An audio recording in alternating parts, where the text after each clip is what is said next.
কেউ পায় না, কেউ আবার খায় না, কেউ আবার নাক সাটকায়, কেউ আবার অনেক মজা করে খায়।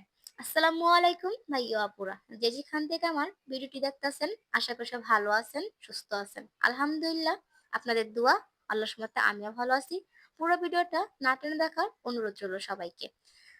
এই পাঙ্গাস মাছটা অনেকে অপছন্দ করে, অনেকে আবার অনেক মজা করে খায়। আমার ঘরে আমার হাজবেন্ড তত একটা খায় না, আমারও তত একটা পছন্দ না, কিন্তু আমার বাচ্চাদের জন্য আমি পাঙ্গাস মাছটা প্রায় সময় রান্না করি। তো আপনারা যারা খান বা না খান, কিন্তু বাচ্চাদেরকে পাঙ্গাস মাছটা খাওয়াতে পারেন। বাচ্চাদের এই পাঙ্গাস মাছটা খাওয়াতে যেমন সুবিধা, তেমন এই পাঙ্গাস মাছ আছে প্রচুর পরিমাণ প্রোটিন, ও খাওয়ালে শরীরে অনেক রক্ত হয় পাঙ্গাস মাছটা খাওয়ালে। তো যাই হোক, এই যে আমি পাঙ্গাস মাছটা চামড়া ছিলে পরিষ্কার করে ধুয়ে নিয়েছি। কিছুক্ষণের জন্য লবণ ও হলুদ দিয়ে মেরিনেট করে রেখে দিয়েছিলাম। এখন যে ভেজে নিতেছি, তাই যেমন পাঙ্গাস মাছটা ভাজা হয়ে গেছে।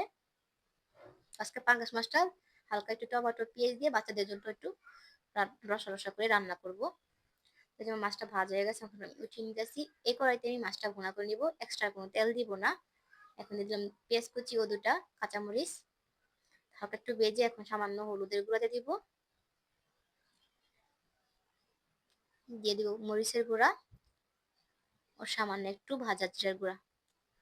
পরিমতো লবণ ও পানি দিয়ে মশলাটা কষিয়ে আমি টমেটো দিয়ে দিয়েছিলাম। তো টমেটো দিয়ে কিছুক্ষণ ঢেকে কষিয়ে নিয়েছি ভালো করে। এখন টমেটো গুলো খুন্তির সাহায্যে একটু গালিয়ে গালিয়ে নিব।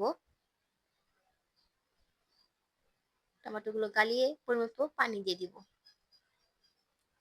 তো পানি দিয়ে যখন ঝোলটা ফুটবে, ওই পর্যায়ে আমি দিয়ে দিব ভাজা মাছগুলো। আমার আজকের ভিডিওটা আমার সাবস্ক্রাইব ভাই বোনের ছাড়া যারা দেখতেছেন, প্লিজ বোনটা চ্যানেলটিকে সাবস্ক্রাইব করে পাশে থাকেন। আপনাদের সকলের ভালোবাসা ও দোয়ার সাথে এই বোনটা এগিয়ে যেতে চায়। আর এরকম নিত্য নতুন রান্না বান্না পেতে আমার চ্যানেলটিকে সাবস্ক্রাইব করে পাশে থাকবেন অবশ্যই। তো এই যে আমার পাঙ্গাস মাছ ভুনাটা হয়ে গেছে, এখন উপর থেকে কিছুটা ধনিয়া পাতা দিয়ে নামিয়ে নিব। তো আপনারা কিন্তু আপনাদের বাচ্চাদের খাদ্য তালিকায় পাঙ্গাস মাছটা কিন্তু রাখতে পারেন। বাচ্চাদের শরীরের জন্য অনেক ভালো এই পাঙ্গাস মাছটা। আপনারা খান বা না খান, বাচ্চাদেরকে কিন্তু খাওয়াতে পারেন। আমার এই যে পাঙ্গাস মাছের রেসিপিটা কেমন হয়েছে কমেন্টে কিন্তু অবশ্যই বলে যাবেন।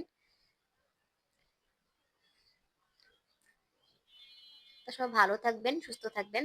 দেখা হবে আগামীকাল অন্য কোনো ভিডিওতে। আজ এই পর্যন্তই। আল্লাহ হাফেজ।